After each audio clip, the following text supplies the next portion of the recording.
Hello everyone. In an effort to try and arm all of my teachers at home who are trying to provide homeschooling, remote, and digital resources to their kids and families, I've been developing some tutorials on various instructional technology tools that you can utilize to help share lessons with students who are at home at this time. So I've previously done a session on Edpuzzle. I did something on PowerPoint and how to utilize voiceover features for PowerPoint and sharing those documents using OneDrive file shares. This session is going to be on the instructional technology tool Educreations. I've provided a link to get to Educreations on the right hand side. All you have to do is click on it and it will take you to the Educreations site.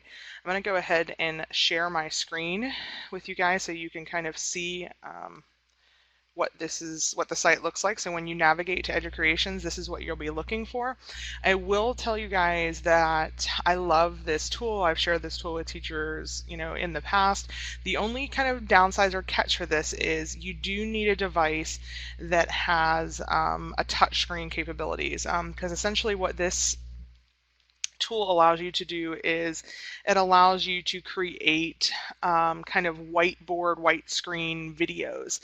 You can upload pictures and all, and I'll show you what that looks like, but you kind of create these videos and incorporate your own voice. I think the teachers that enjoy this the most are probably my math teachers, because they're traditionally used to standing up in front of their class doing some direct instruction where they're demonstrating by writing problems on the board and solving them and providing some of that instruction as they work through the problems.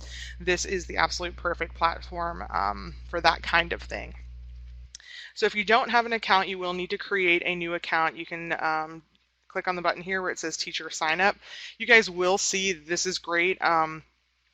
They are providing free Educreations Pro upgrades for teachers. I think it says through April here. So once you create or May 1st, excuse me. So once you create an account, you're able to upgrade it. You won't see this when I get into my account because I've already upgraded mine, but that is a great thing that they're doing. So that's available to you. So once you create your account and you are logged in,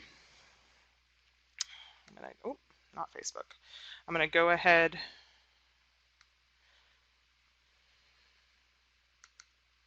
I'm going to go ahead and log in. There we go.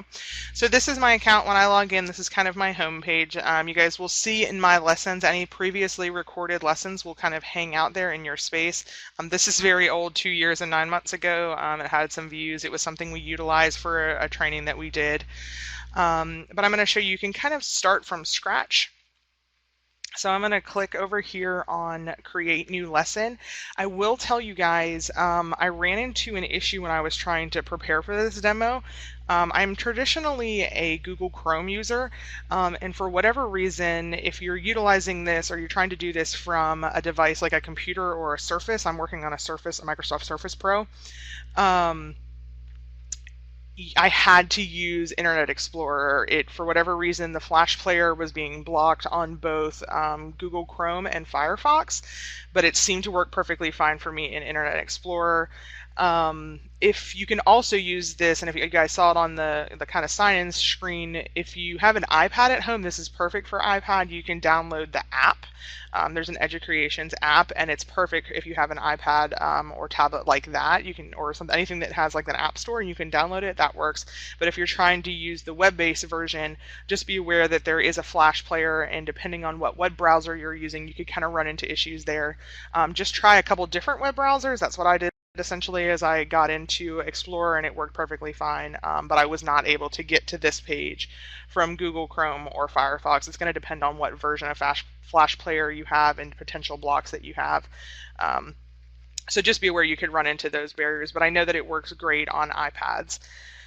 So anyway, you get this blank kind of screen that you can work off of. At the top here, you guys will see you guys have these kind of color palettes that you can choose from, an eraser. This is just a pointer hand that you can have. You guys will see later I'm going to drop an image in here and you'll see how you can move that around using the pointer. And then I have my record button. So this is how I can record anything that I'm doing.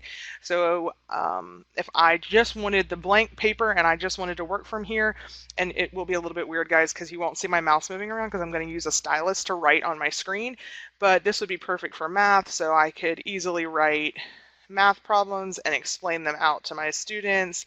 You know, any kind of drawing that I would want to provide on a screen, I could do that. You know, whatever lesson you're providing, if you need that whiteboard or white screen space, this is perfect for it. I can go to my eraser, click on my eraser and erase, just like you would on a traditional whiteboard in the classroom. I can also, if I've drawn a whole bunch of stuff and I don't want to go through and individually erase it, I can hit the delete button and it will get rid of it. The other thing that I can do, if I'm solving multiple problems and I want to hold on to the previous problems and come back to it, or if I just need more space and I've taken up all this space, but I might want to come back to this, I can hit next and I'll go to a new blank sheet, and then I can always return to this and this information is saved. So that's really beneficial. And you can create multiple sheets. It won't let you create a new sheet if I click on like the next button if there's nothing on the sheet, because it doesn't say, like, can't figure out why I want another page, but as soon as I write on it, it will let me add a new sheet. It will also zoom in if you tap the wrong way, but you can double tap and it'll zoom back out. The other thing that I like, and so this is what makes it really nice for all subject areas, not just math, is you can add photo images into the screen, and I'm still going to use a math example, but basically what I've done is, let's say you had a math worksheet or a math problem. So this is some adding 3-digit math worksheet, a PDF that I found online. I utilized the snip tool, which your computers have. You could also do a screenshot if you're working off an iPad. So I snipped out the first 3 problems of this. If you guys aren't familiar with the snipping tool, you can find it in the search bar by just typing snip, and a snipping tool will come up if you're utilizing Windows. So the snipping tool is incorporated into that. I can hit new and I can snip whatever I want to snip, and that will take that and make it an image and then just save it. I've already saved it here. So now it's just an image file on my computer, and what I can do is I can upload that image directly onto my white screen. So now it's on there. If I click on the little arrow at the top, I can move it around. There we go. Now I can move it around if I need to move it or adjust it on my screen. I can do that. But let's say I've got it in a good space and now I want to write on it. I can click my color that I want to write with, and now I can kind of annotate right over top of that image without it being affected, right? Which is really nice. And if you have multiple problems that you want to do, I could preload them before I start recording. So if I had this, and let's say these were all different, let's pretend that these are all different questions or all different problems, I could upload multiple different images before I got started, before I started recording for my students, and then when I'm ready, once everything's kind of pre-uploaded, I apologize, doesn't like my stylus very much, I could then start working, hit record, and I'm gonna say allow. This is asking if it can use my mic. I'm going to say allow, but then I can start recording, and then my students will only get me solving these problems. They will also be hearing my voice. You do have to have a microphone enabled. Some of those are going to be incorporated into whatever device you're using. But then when I go to the next one, this is already preloaded and I can start working these problems without any kind of downtime. So it saves those. And you can upload whatever kind of image files that you need into there. And then you still have the option to go back to the blank screen if you need it. I can pause my recording if I need to take a break or I'm trying to readjust, and I can resume it by clicking on the the record button again. Or once I'm all said and done, I can click save. It's going to say nice work. Do I want to preview it? I can preview it and it'll play it back over for me. I can click start over if I didn't like it, but without losing all of my preloaded slides. Or if I like it the way that it is, I can hit save. It will save it. It'll ask me to title it. I'm gonna title this create, and now it's saved to my lessons. When I'm ready to, once I've got it saved and I feel like I'm ready to share this out to my students, the Educreations does allow you to create student accounts if you need to. But in the circumstances that we're in, if you don't want to go through the process of creating students accounts and a class list, that's perfectly fine. You can always go down here and click on share, and you guys will find that there are links. So you can click the permanent link and it will take people directly to a page where they can watch the video, or you can use an embedded code to put it to your classroom web page or any kind of sites that you're using like that. It also does have the ability to share on Remind or Google Classroom if you're utilizing either of those two platforms. So it's really convenient and easy to share. So let's say I'm going to click permanent link and I'm going to have that copied. Now if I was my student and I sent it to them, this is what they would get. And when they go to it, this is what it would look like. And it would just show them that it's here, and then they would be able to play it. And they would hear my voice alongside all of the narrations and the things that I have within whatever I've written on the whiteboard. So it's a pretty easy tool. Like I said, it's great for various subjects, but like I said, especially math, I think this is a really valuable tool. I knew a lot of teachers, even when they were in the classroom, what they would utilize this for was for kind of homework, and with Common Core, parents would sometimes get frustrated because they wouldn't be able to help their students or their children with homework.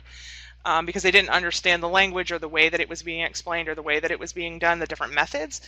So I know that there were some teachers who would create really short Educreation videos and then post them on their website so that parents could watch them at home or the students could watch them at home and hear it the way that it was explained in class. So you don't run into that scenario, well, so-and-so taught me a different way. It was kind of the tool that you could utilize when you were doing face-to-face instruction and just for support at home. But as we are currently trying to deliver alternative methods of instruction just completely online, this is a great way to do it. As always, or with all of my tutorials, that's it. I'm trying to keep them very, very short. I will ask that you guys complete the survey on the side. If you've watched any of my previous videos and completed the survey, I ask that you complete it again. It's the same survey, but you'll get to just choose a different video, so there's a different option there for which video you watched. We're just trying to keep a little bit of data and tracking on all of this because I do work for a grant project, Florida Diagnostic and Learning Resources System, housed out of Tallahassee. So we are trying to track all of that as we're doing our part to try and support teachers at this time. I really appreciate you guys all joining me, and don't hesitate to reach out. My contact information is located in the survey if you have any questions.